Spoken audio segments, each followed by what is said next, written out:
ভারতের বিরুদ্ধে যুদ্ধের প্রস্তুতি 29-30 ডিসেম্বর বঙ্গোপসাগরে ক্ষেপণাস্ত্র পরীক্ষা বাংলাদেশ নৌবাহিনীর। ইসলামী জঙ্গি শরীফ ওসমান হাদির হত্যাকাণ্ডের পরেই ঢাকার সঙ্গে নয়াদিল্লির কূটনৈতিক সম্পর্ক তলানিতে এসে ঠেকেছে।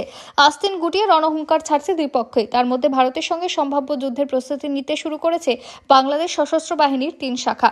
সে প্রস্তুতির অংশ হিসেবে আগামী 29 ও 30 ডিসেম্বর বঙ্গোপসাগরে পাকিস্তান ও তুরস্ক থেকে পাওয়া ক্ষেপণাস্ত্র পরীক্ষা করছে বাংলাদেশ নৌবাহিনী। ওই দুদিন চট্টগ্রাম ও হাতিয়া সংলগ্ন জলপথে নৌযান চলাচল নিষিদ্ধ ঘোষণা করা হয়েছে। চলতি বছরের 30 নভেম্বর বঙ্গোপসাগরে সফলভাবে ক্ষেপণাস্ত্র পরীক্ষা করেছিল বাংলাদেশ নৌবাহিনী। বাৎসরিক সমুদ্র মহড়ার অঙ্গ হিসেবে ওই ক্ষেপণাস্ত্র পরীক্ষা করা হয়েছিল।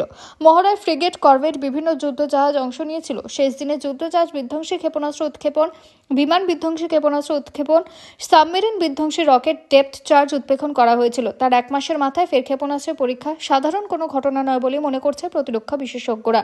নৌবাহিনী সূত্রে খবর, পাকিস্তান নৌসেনার কাছ থেকে দুটি ক্ষেপণাস্ত্র উপহার হিসেবে পাওয়া গিয়েছে। ওই ক্ষেপণাস্ত্র উৎক্ষেপণ করা হবে।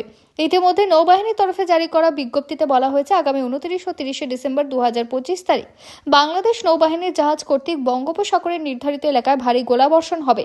পতেঙ্গা থেকে 47 কিলোমিটার দক্ষিণ পশ্চিমে, কুতুবদিয়া থেকে 24 কিলোমিটার দক্ষিণ পশ্চিমে, কক্সবাজার থেকে 54 কিলোমিটার উত্তর পশ্চিমে এবং হাতিয়া থেকে 37 কিলোমিটার দক্ষিণ পূর্বে, পাজরা ফেরাওয়ে থেকে 78 কিলোমিটার দক্ষিণ পূর্বে পরীক্ষা করা হবে।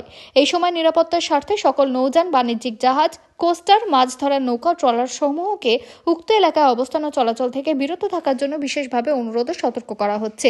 ভিডিওটি ভালো লাগলে লাইক করুন এবং আমাদের ইউটিউব চ্যানেলটি সাবস্ক্রাইব করে আমাদের সঙ্গে থাকুন পরবর্তী আপডেটের জন্য। ধন্যবাদ।